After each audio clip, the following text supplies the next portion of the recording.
Et si l'on parlait d'agressivité?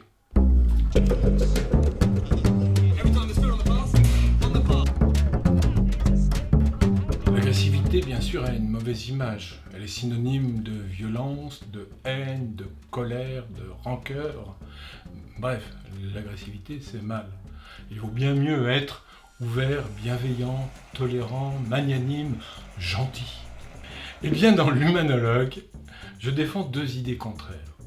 D'abord, l'agressivité n'est pas forcément la violence. Il y a des formes d'agressivité qui sont silencieuses. Par exemple, la rancœur, le ressentiment ou même la jalousie, qui peuvent ne jamais s'adresser à celui qui est haï, détesté. Inversement, il est des violences qui ne s'appuient pas sur l'agressivité. Beaucoup de guerres, beaucoup de conflits sont liés à des affrontements d'intérêts qui ne sont pas liés à l'agressivité. César a conquis la Gaule et fait près d'1 million de morts alors qu'il n'avait aucune agressivité contre les Gaulois, il les respectait.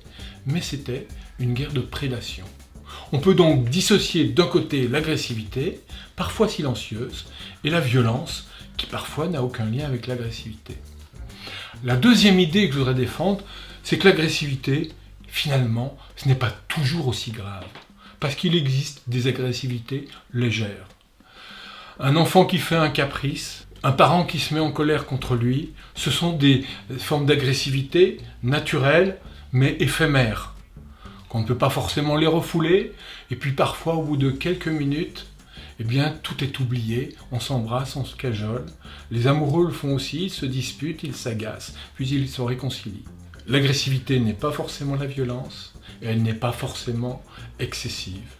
Dans l'humanologue, je présente différentes théories de l'agressivité humaine, celle de Konrad Lorenz, qui a exploré l'agressivité dans le monde animal, celle de Freud et de la pulsion de mort, celle de ceux qui disent que l'agressivité n'est pas naturelle, mais elle nous vient des influences de la société, des écrans, des images.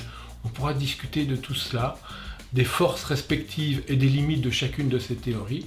Et bien pour les découvrir, rendez-vous dans l'humanologue.